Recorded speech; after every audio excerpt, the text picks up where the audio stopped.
Here's Craig Grialou and Mike Jurecki. So there is a 24-hour rule in the NFL, win or lose. You don't dwell on a loss and you don't get too excited about a win. Okay, sometimes there are certain losses that require maybe 48 hours. We are now 72 hours removed from Sunday. Yes, the players were asked about it after practice on Wednesday. Head coach Steve Wilks addressed it as well. But for the most part, MJ, this team is looking to move beyond Washington and focusing on L.A. Yeah, and that's the beauty of the NFL. You only have 16 of those, but you got to wash it out. And I'm sure they were watching a lot of film on Monday and correcting stuff, and you want to cut down on the mental errors and some of the penalties. So, getting back on the practice field, you can't dwell on it. You got to move ahead, and that's with basically every team in the NFL. So, obviously, the mental errors were there, showed on the film, and now you make those corrections and you move forward. Yeah, today was that starting point for the Cardinals to move to the Rams on Sunday. As we take off on this Wednesday and tell you what's ahead on the show, it was one of the few bright spots in Sunday's loss. Christian Kirk's 44-yard punt return. We'll go inside the Cardinals Film Room with Kyle Odegard. Speaking of film, we've got a double feature inside the Big Red Vaults. And, of course, your questions via social media using the hashtag CardsCover2, using the number 2 to get involved in the show. But first, the news of the day, and this is good news, real good news for the Cardinals. Markus Golden is back, at least back practicing on a limited basis, but during the open portion of practice, he was spotted stretching with the team and going through position drills, and obviously it is good to have number 44 back on the field. Now, whether that means we see him in a game on Sunday, probably not, but remember, we are almost a year removed from when he tore his ACL. It was week 4 of last season. He looked good. We don't see a whole lot when we're out there for that 20-25 minutes, but bottom line, we're not seeing him on the sideline working with the trainer. Yeah, so that means he's been medically cleared to practice, and like you said, it's going to be a work in progress. You got to get into football shape. He's got to feel comfortable. Now, I thought it was telling when they did not put him on PUP. So the anticipation was he was going to be able to maybe miss a game or two and hopefully come back early in September, and it looks like they're on that schedule right here.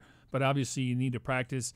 They're going to be in full pads on Thursday. Curious to see how much he does there. Friday we'll get the official injury report, but he's getting a lot closer. And you remember what he did just 2 years ago, a team-leading 12.5 sacks, good for third best in the league. Of course, he and Chandler Jones helping the team lead the league in sacks that year with 48.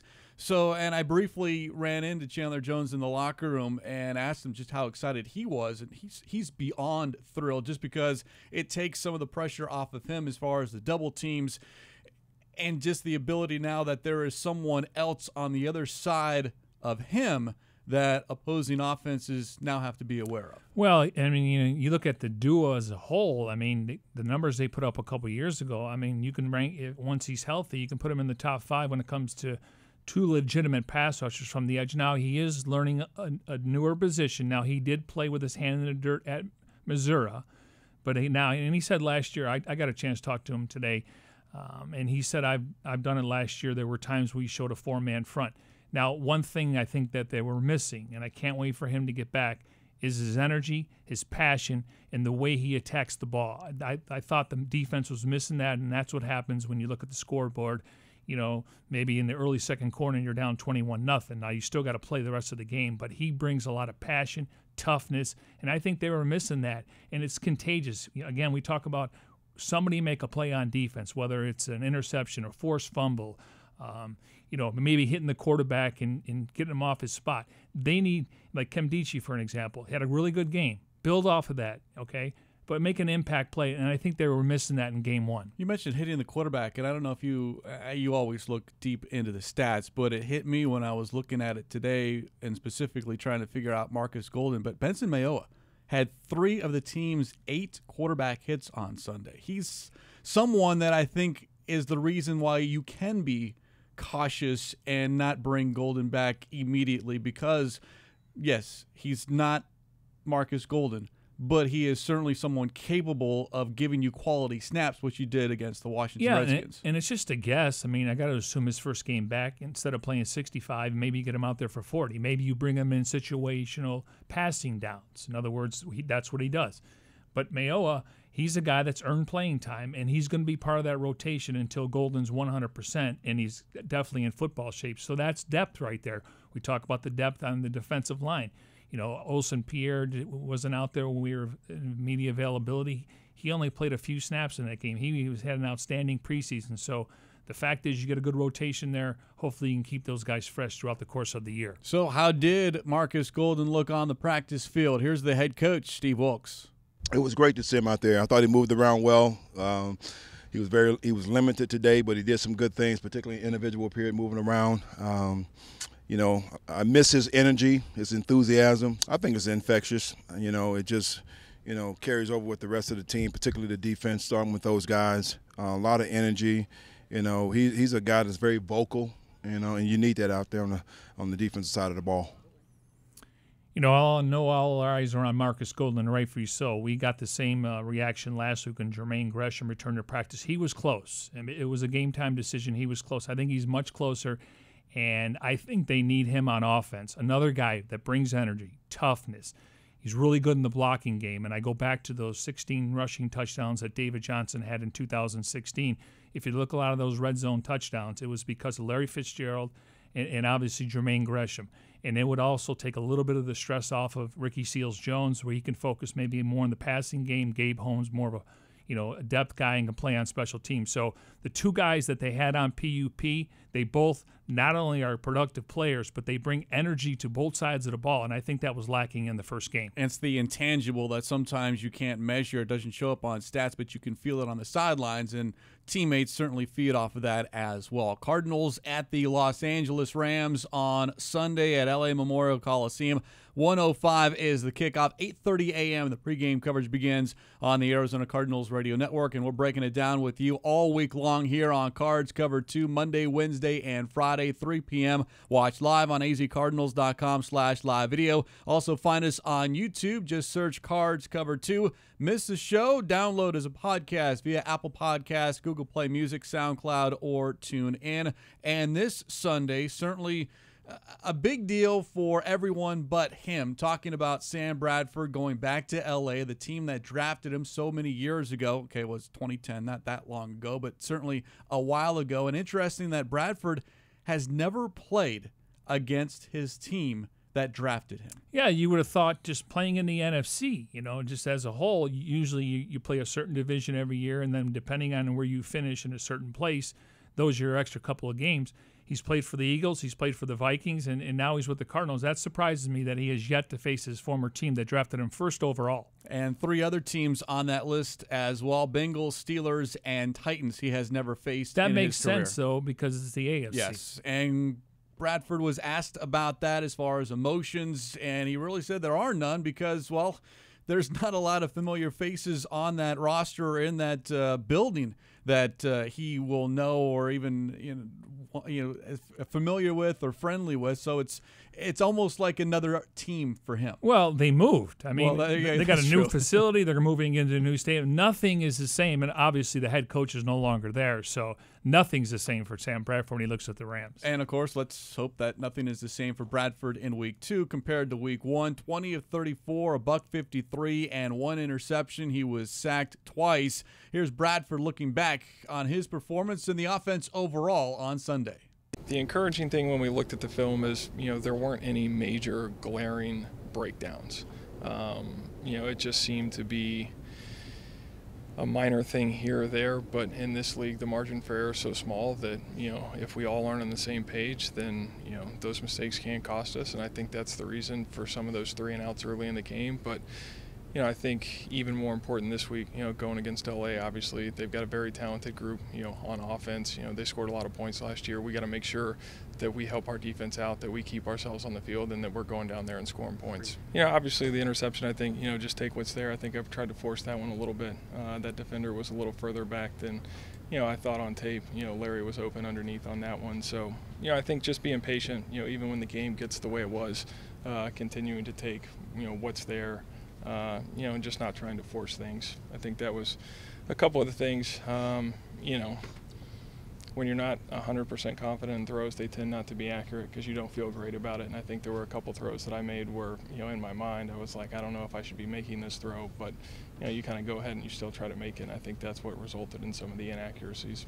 Those are interesting comments right there, because you want to have conviction when you're on the field no matter what you're doing. But as he said, if you let that ball go and you're not quite sure whether it's how much zip you put on it or whether the receiver is quite separated from the defender or quite as open as you thought, yet you let it go and you're like, oh, and you're keeping your fingers crossed and you hope, and that's telling. And I don't know if it's because it was week one or they had gotten down by so much and they were trying to fight their way back, but it's an honest assessment from a quarterback, one that I haven't heard in a long time. Yeah, and no, the main thing, well, a couple things you can take from there. One, obviously, you just discussed, but the other stuff that when they went back and watched the film, a lot of these things are correctable. It wasn't like they were making major mental errors. They're correctable, and that's probably what comes down to communication and being on the same page with the quarterback. And it was really his first game since week one last year. So, maybe a little bit rusty, but he was never in rhythm, and I think that's going to be the difference in this game. I think he's just got to, the fact that he got it through a full game, and people are, he's healthy. It's not like they're piecing him together. He stayed on the plan. He's healthy, and at some point you have to unleash a guy like Sam Bradford. Let him play the game, and I think that he'll build confidence. They'll build confidence in him. But the fact that he got through that game and he felt fine and he was able to watch the film and there's things that are correctable, I think that's really encouraging for this Cardinal offense. Well, and Wilkes talked about, and something that you keep harping on as far as the third down conversion and sustaining drives, that perhaps they need to see some success early in the game to build confidence, and all of a sudden you get that rhythm, you get that flow offensively. Well, at that point, let's say you get a couple first downs. I mean, whether you get to the 25 or 30 on the kickoff, get to the midfield, take a couple, intermediate routes, and now you're just dealing with field position. You take it at your own 20 or 25, and you go 3 and out. Now all of a sudden, field position goes to the Rams or whoever you're playing. So they just got to get some rhythm on offense, get some confidence, and once they do that, hey, you know what? In this league, it's okay to punt sometimes. You'd rather not force it on a third down because it could be a turnover, and some people look at that as just as equal to a punt, depending on where's. But it's okay to punt. Now your defense is going to have to do a good job. You just can't go 3 and out because you're not going to get the rhythm you need to get everyone confident and comfortable. Yeah, and you need better offensive line play as well. Coach Wilkes asked about the offensive line and called it, at least as far as pass protection, quote, inconsistent, which is in line with what Pro Football Focus graded out the Cardinals. And according to their analysis, Bradford was under duress on 40% of his dropbacks. And that is something that maybe goes back to what Bradford was saying, not 100%. Maybe I've got to get rid of the football a little bit sooner than I wanted to because you're feeling the heat. Yeah, and I do think, though, when you start looking at some of that stuff from that angle, I mean, I think if you get some other players back, that will help, and Gresham can help there in that area. But for the most part, it just seems like they got to get some rhythm going. And, of course, that is all from Sunday. It's now time to move on to Wednesday. And Coach Wilkes asked about how Bradford and the team following practice today, moving past what happened in week one. He's a little disappointed in his performance, which most of those guys in that locker room are, and they should be. And the way he came back today, along with the other guys, gives me a lot of hope. And because I said all the time, we got talent in that locker room, but the character is what's going to, sustain us. And I think those guys came out, shook it off. We're moving forward. We're not thinking about last week. We're thinking about the Rams and putting ourselves in position to win this game.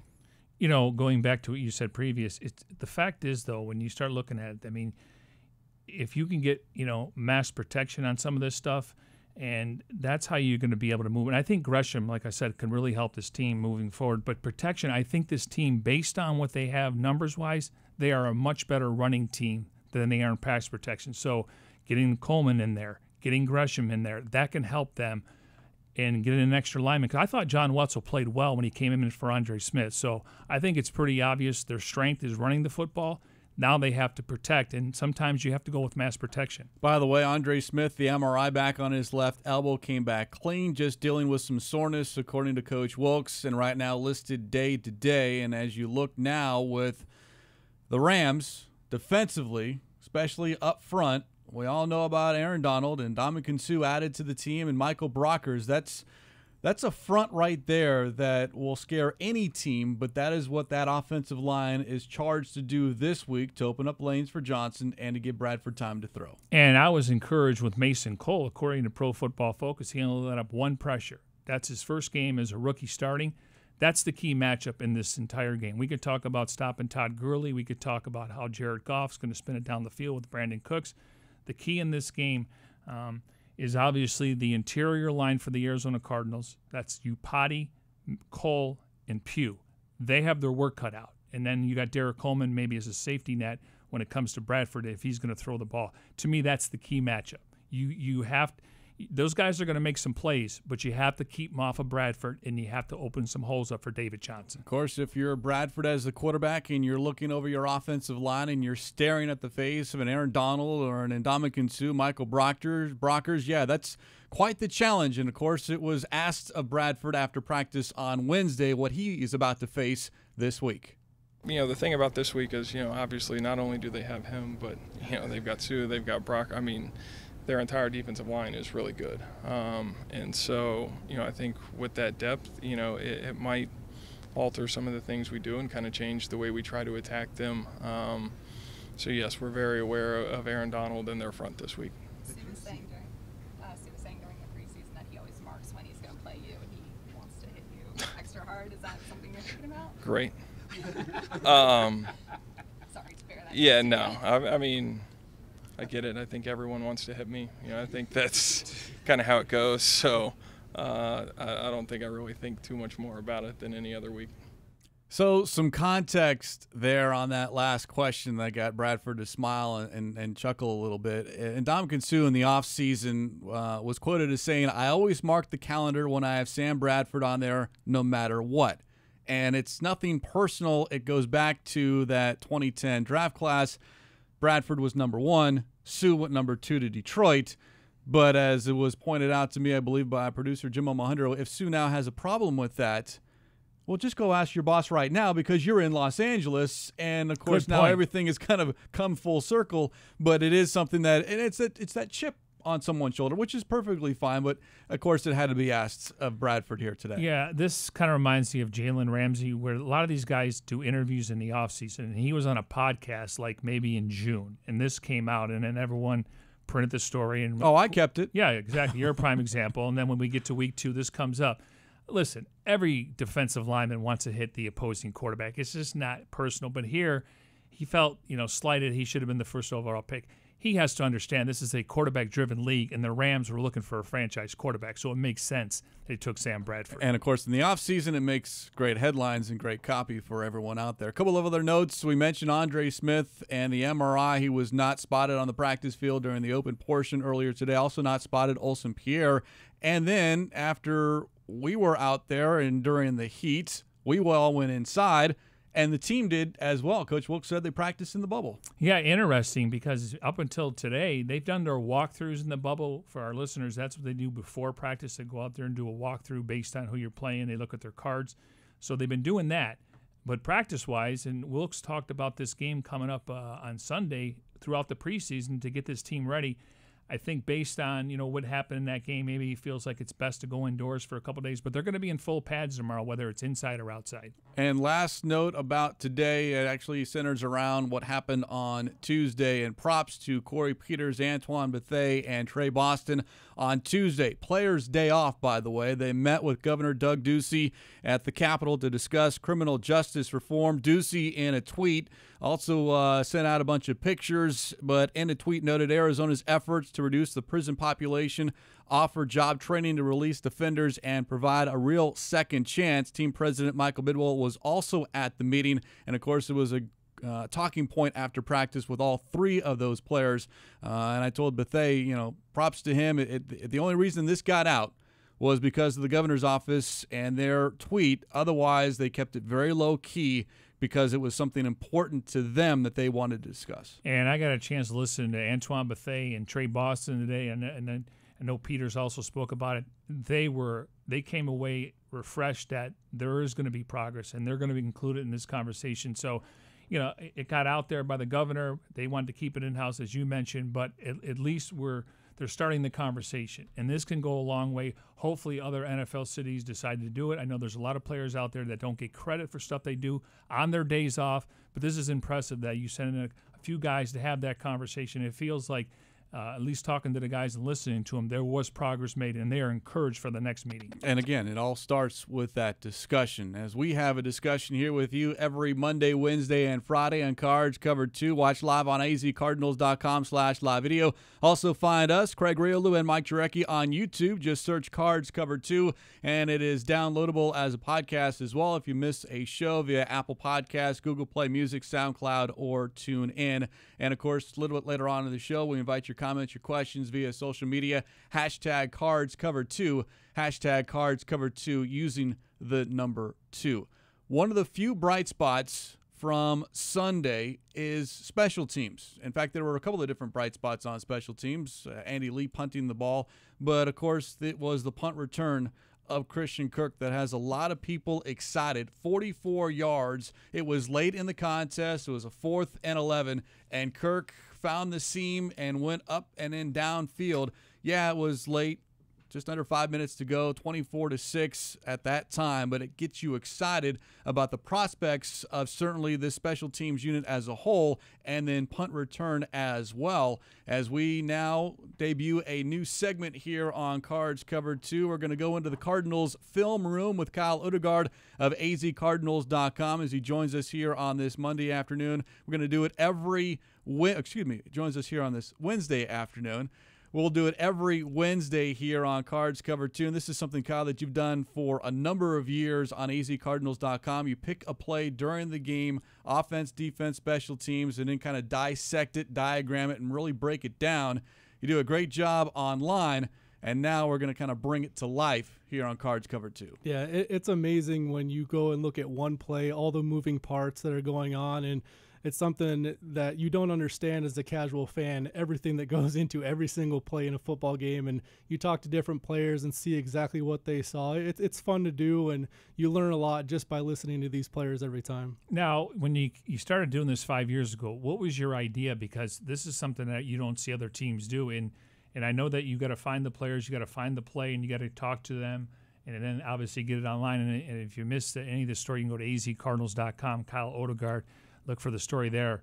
But when you started first doing it, how interested was it and just fascinating for you from just being a guy that's covering football? Right, yeah, and you think you know a decent amount about it, and then you talk to them, and it can be labor-intensive because you're trying to talk to 3 or 4 different players about their own roles, but it's a lot of fun talking to these guys about specific things because it's their entire job. They think about it all the time, and even on a punt return like this, you talk to a Zeke Turner and he has to do something. Everybody's focused on Christian Kirk in the return, but there's so many moving parts. It's fun to talk to the guys that are maybe the unsung heroes of a play. As Coach Wilkes says, it takes all 11 on one single play. So we're going to just kind of basically hand it off to you as far as setting up this punt return and then who you talk to and then specifically what those players did on this play, as you also had the opportunity to kind of go back and get the coaches film, and we've kind of up online on azcardinals.com some snapshots of that as well. Yeah, and I kind of like breaking it down into 4 or 5 different still frames to show how the play is moving. It's so much faster in real time, so it's fun to try to slow it down and explain to people what these guys saw. I think if you go from the very beginning when Christian Kirk is catching this ball, you can already see a really good setup with what's going on.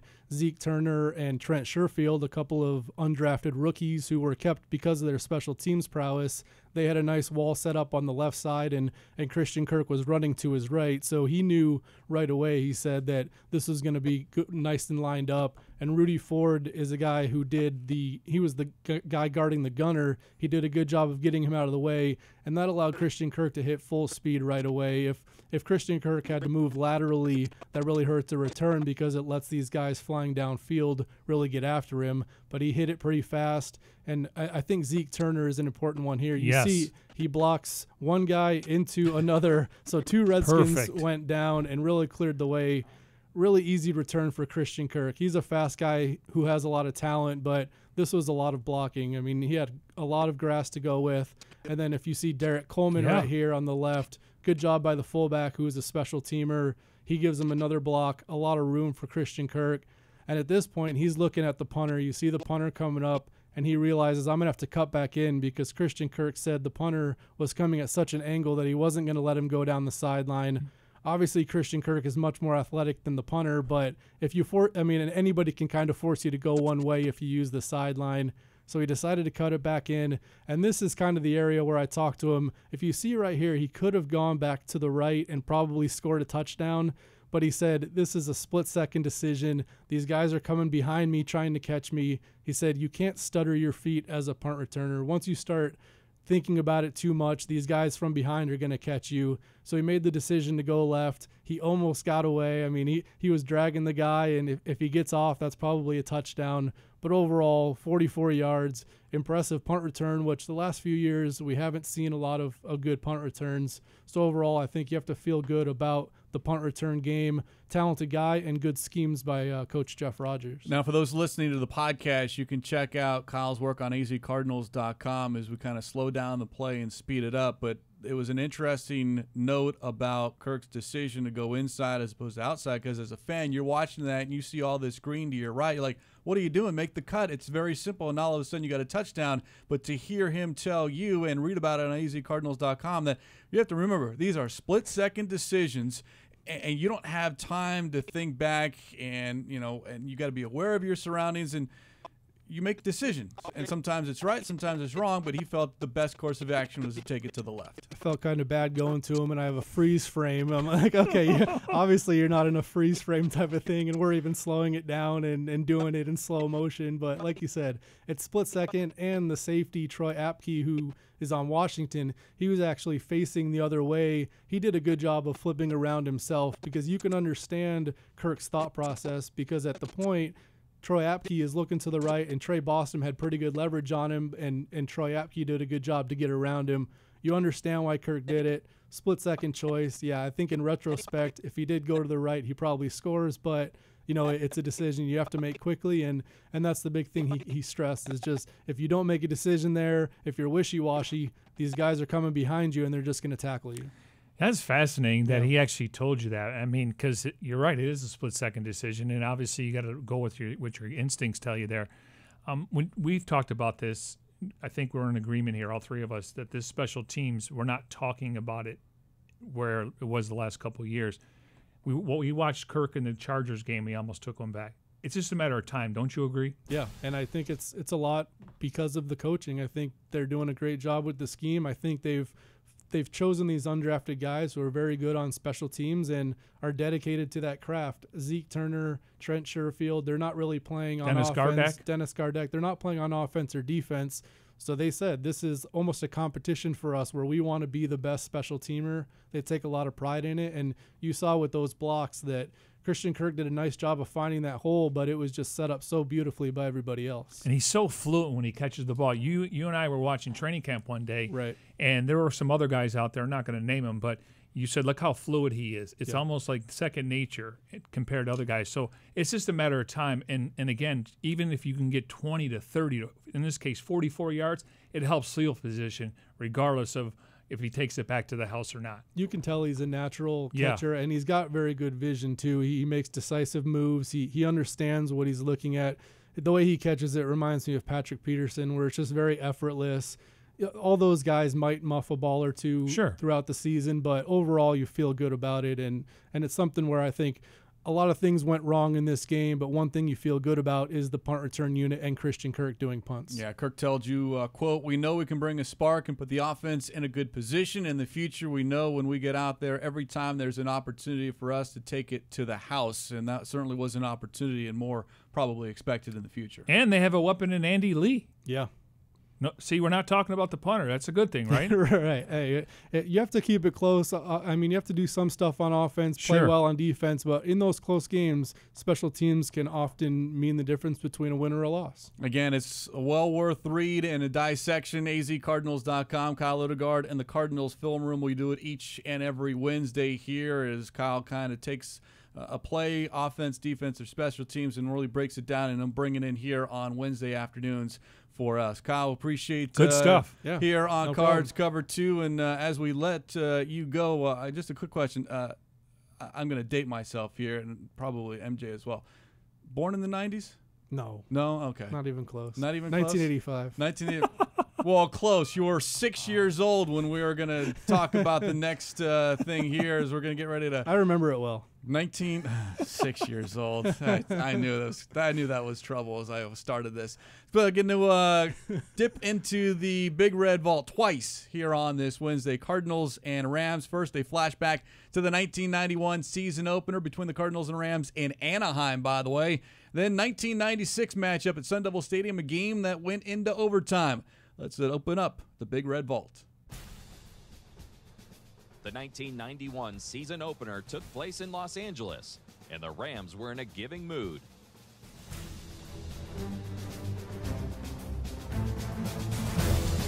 The Cardinals defense forced 7 turnovers, and they tied a team record by recovering 5 fumbles. The biggest fumble recovery was turned in by Cardinals linebacker Eric Hill. The Cardinals have gotten it. They recovered. Coming up with the ball is Eric Hill to the 40, to the 50, to the 40. He's to the 30 of Los Angeles, to the 20, 10, 5, touchdown Phoenix. Eric Hill. The 85-yard fumble return is the 4th longest in Cardinals history. The Big Red offense took advantage of great field position, and quarterback Tom Tupa made the Rams pay by hooking up with wide receiver Ernie Indiana Jones for a touchdown. The final score, Cardinals 24, Rams 14.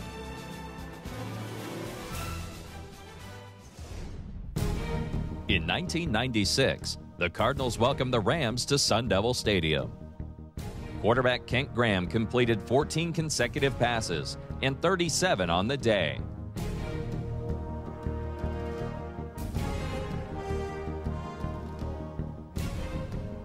Graham also threw 4 touchdown passes. The most clutch coming with 11 seconds left when he found Frank Sanders from 5 yards out, sending the game to overtime.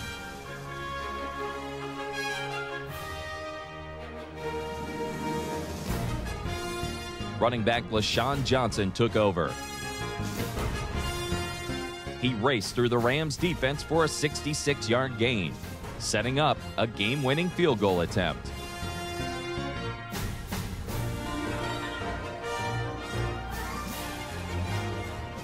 Kicker Greg Davis booted a 24-yard field goal to give the Cardinals a 31-28 victory. Wow. Gary Bender doing the play-by-play, the Phoenix Cardinals. Eric Hill, do you see those kind of linebackers in the NFL anymore? That's the one thing that stuck out to me going back, and that was 1991. His shoulders were literally probably twice the size of mine, and I don't know if it was just the shoulder pads, but that was a big dude out there on the field. Yeah, I mean, you have, Patrick Willis, Navarro Bowman. Obviously, you go back to the Bears linebackers, but nowadays you got to be able to go sideline to sideline. You got to cover a tight end or a running back down the field, so it's so much different. The quarterback for the Rams that day, Jim Everett. Don't call me Chris. I'm sorry, I just had to do that. And that's Tupa. probably a reference that's just went right over everyone's head. And once not. again, dating myself again. Yeah, that's true. Tom Tupa. He was a punter and then he became a quarterback.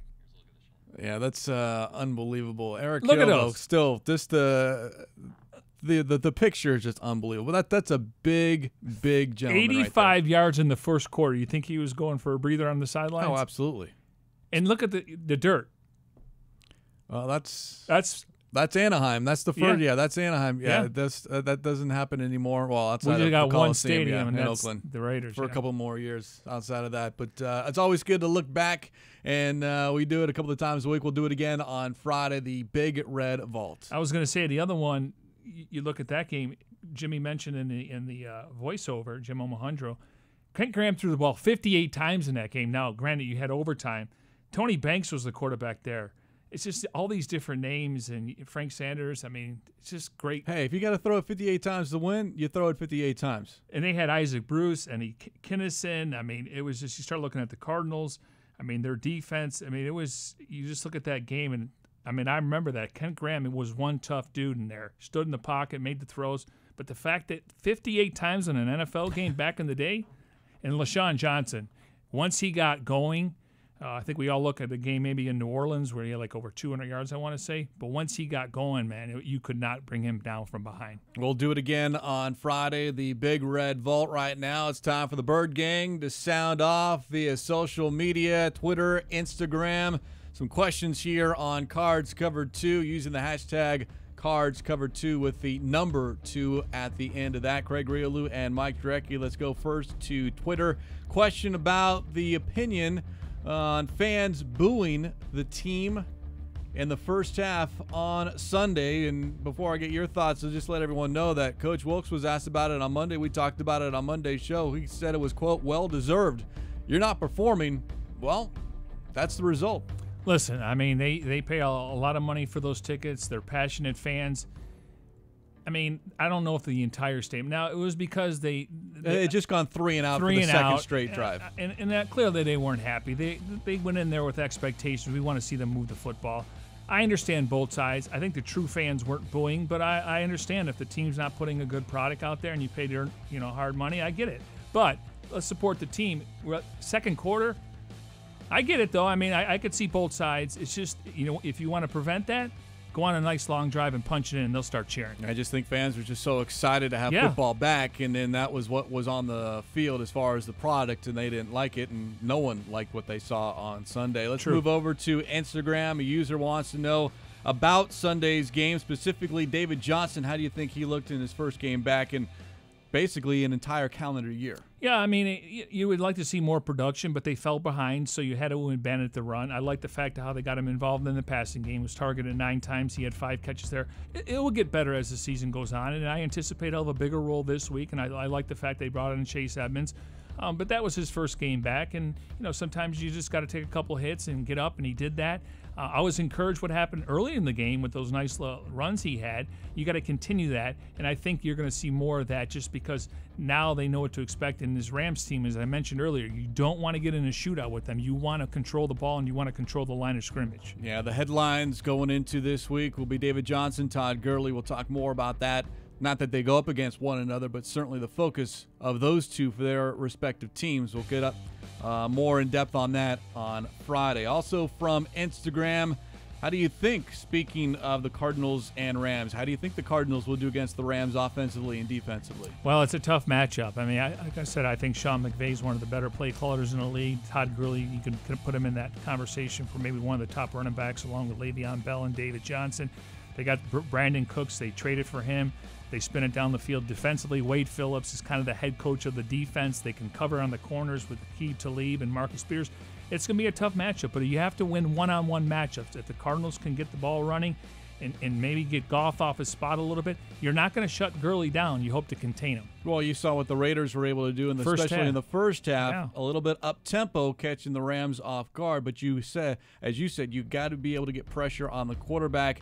Jared Goff had all kinds of time. On the flip side, the Rams were able to get to the Raiders. Oh, and imagine that. They traded Khalil Mack. Now, I thought, like you said, they couldn't get pressure on Goff in the second half, and they scored 23 points. Yeah, it was a much better second-half effort for the Rams than in the first half. Last question, again, this comes from Instagram. Christian Kirk, you think he gets more opportunities in the offense this week? Yes, and I think everyone would admit to that. And also Chad Williams. I mean, they combined, they had 1 catch for 4 yards. That has to improve. Now, they got to do their parts by getting off press coverage. They got to run good routes.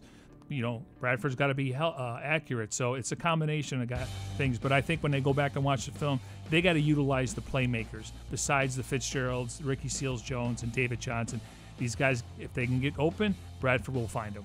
Appreciate everyone Reaching out here on social media, Twitter, Instagram, your questions using the hashtag CardsCovered2, using the number 2. We do it each and every show. We'll do it again on Friday. But before we exit here, real quick, the Cardinals today. And again, I'm a big high school football fan and follow it for a number of years, so I'm always going to do this when I can. But the Cardinals each and every week announce a player and coach of the week. And this week, the player is Perry quarterback Chubba Purdy. By the way, love that name. Passed for 419 yards and 5 touchdowns, plus rush for 92 yards and 3 touchdowns as Perry beat Sandra Day O'Connor 75-68. The man accounted for 8 touchdowns. Not a lot of defense over in that game. 500 yards of offense. The coach of the week went to Coolidge's Bill Godsell. His team is 4-0 after beating Saharita 21-14 in double overtime. So congratulations to both of those, and the Cardinals do a great job in the community supporting high school football, and it's fun to see. And if you go out to State Farm Stadium and have a chance to walk around the concourse, there's one section where they basically devoted to high school football in the state of Arizona. And it's gotten a lot better. Now we need to have these kids stay home instead of going to other schools, but our high school football has gotten a lot better over the years, and hopefully between Herm Edwards and Kevin Sumlin and even NAU, Jerome Sowers, hopefully they can keep some of these guys in the Valley. Of course, the Cardinals have 2 of their own right here, DJ Foster and the aforementioned Christian Kirk. That's going to wrap up this edition of Cards Covered 2. Special thanks behind the scenes to Tim Delaney, Jim Omohundro, Devin Henry, Jeremy Schnell, plus Grant Greeley, Jonathan Hayward, Brandon Natives, Jesse Aranda, and Jackson Sipes. For Mike Jurecki, I'm Craig Grialou. Cards Covered 2 every Monday, Wednesday, and Friday here at 3 p.m. live from the Cardinals facility in Tempe. Talk to you on Friday.